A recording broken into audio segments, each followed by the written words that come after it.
안녕하세요. 광주 미TV입니다. 오늘은 지난 영상에서도 한번 설명드린 적이 있는 초음파 나팔관 조영술의 통증 정도에 대한 본원의 경험을 소개드리고요. 기존의 방사선 조영제를 이용한 조영술과의 통증 정도를 비교한 논문들에서 나온 객관적인 결과도 한번 말씀드려보도록 하겠습니다. 나팔관이란 정자와 난자가 만나서 수정이 일어나는 곳입니다. 그리고 수정된 비하가 점점 세포 분열을 하면서 다시 자궁 내로 돌아오는 인큐베이터 역할을 하는 매우 중요한 기관입니다. 이 나팔관이 막히면 난자와 정자가 만나는 것이 불가능하니까 개통 여부를 아는 것은 아주 기본적이고 필수적으로 시행해야 할 검사가 되는 것이죠. 지금 오른쪽에 보이는 그림이 초음파 나팔관 조영술의 모식도입니다. 주사기를 이용해서 조영제를 질강을 통해 자궁강을 거쳐 나팔관으로 주입하면서 초음파 검사를 통해서 그 음영을 관찰하는 그런 방법이 되겠습니다.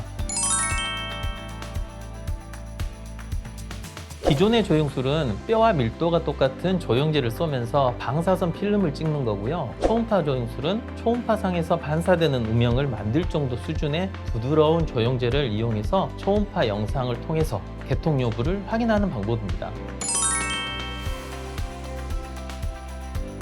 네, 거의 대부분은 그렇습니다. 8년 이상 1000개의 케이스를 시행한 닥터 스테펜이 2011년도에 사이언스 디렉트라는 논문에 발표한 연구에서 마약성 진통제를 사용할 정도의 통증을 호소한 환자는 단 한 명도 없었다라고 보고하고 있습니다. 저희 병원의 최근 1000례를 살펴보면요, 한 분이 검사하고 귀가한 후에 그때는 괜찮았는데 다음날 아침에 하복통이 생기셔가지고 하루 병가를 내신 경우가 있었고요. 또 다른 한 분은 검사하신 후에 실제로 식은땀도 나고 하복통이 생겨서 수액을 맞고 약 30분 정도 안정 취한 후에 멀쩡해지셔서 귀가한 경우가 있었습니다. 1000개 정도 찍었는데 단 2명 정도니까 매우 안전하면서도 아프지 않은 검사법이라고 할 수 있겠습니다.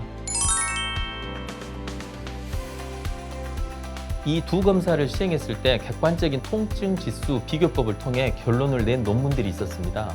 지금 보시는 표는 통증 지표 검사라는 것인데요. 아플수록 점수가 올라갑니다. 보시면 초음파 조영술이 방사선 조영술에 비해서 약 절반 정도로 통증 점수가 낮다는 것을 아실 수 있습니다. 그래서 통계적으로 유의하게 초음파 조영술의 통증 정도가 방사선 조영술보다 덜하다는 것, 그것을 알 수 있겠죠. 또한 통증 정도를 알아보는 부커스 검사를 해보았더니 흥미롭게도 초음파 조영술 후에는 적어도 심한 통증을 호소하는 경우는 아예 아무도 없었다고 보고하고 있습니다. 또한 한 18.7%에서는 아예 통증이 없었고요. 50%에서는 경미한 정도, 30%에서 중등도 통증이 있었다라고 논문은 이야기하고 있습니다. 반면에 나팔관 조영술은 통증이 없었다라고 한 경우는 없었고요. 오히려 54%가 중등도의 통증, 24%는 우리가 알고 있는 정말 심한 통증을 호소했다라고 보고하고 있습니다.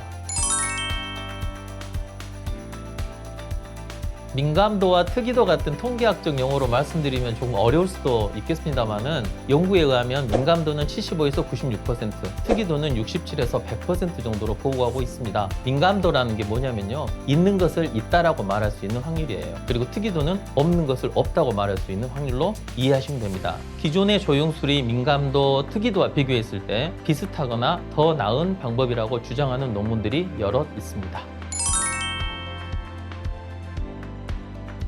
중요한 핵심 질문입니다. 몇 가지 이유가 있을 수 있는데요. 먼저 기존에 방사선 나팔관 조영술을 원내에서 하고 있는 병원이라면 굳이 이 검사를 중복해서 하실 것 같지는 않습니다. 설비도 있고 방사선과 전문의 선생님도 상주하신다면 그 시스템을 이용하는 것이 맞겠죠. 그리고 바로 검사법을 배워서 할 수 있는 것이 아니라는 것도 문제가 됩니다.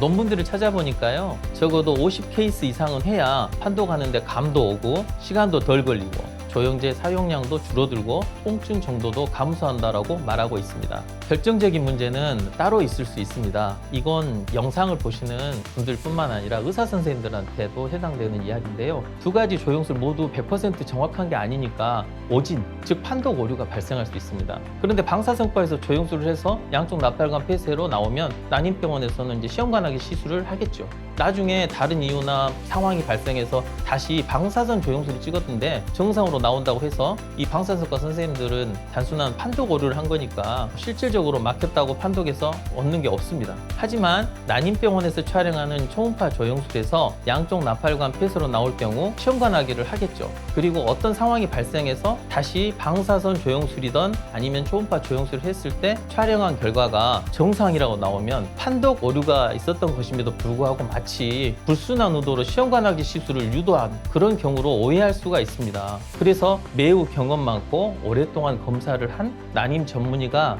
아닌 경우에는 곤혹스러운 상황에 놓일 수 있다. 이 점도 진입 장벽이 되고 있다고 생각합니다. 결론을 말씀드리자면 정말 아프지 않거나 덜 아프고 대개 1분 내로 검사가 끝납니다. 당연히 무서워서 난임 검사를 위해 병원에 오지 않게 되는 그런 일은 없게 되겠죠. 그리고 방사선 사진을 찍지 않으니까 방사능에 노출될 일도 없겠습니다. 그리고 난임 전문의, 즉 주치의가 직접 검사를 하면서 실시간으로 모니터를 같이 보면서 확인시켜 드리니까 직관적으로 이해가 더 쉽게 되겠습니다. 그리고 당연히 따로 방사선과에 가서 접수하고 사진을 찍는 번거로움도 이제 없어지겠죠. 오늘은 기존의 나팔관 조영술에 비교해서 초음파를 이용한 나팔관 조영술의 장점에 대해서 설명드렸습니다. 도움이 되셨기를 바라고요. 다음 시간에는 난임증에 대한 모든 것을 알아보는 그런 시간을 가져보도록 하겠습니다. 감사합니다.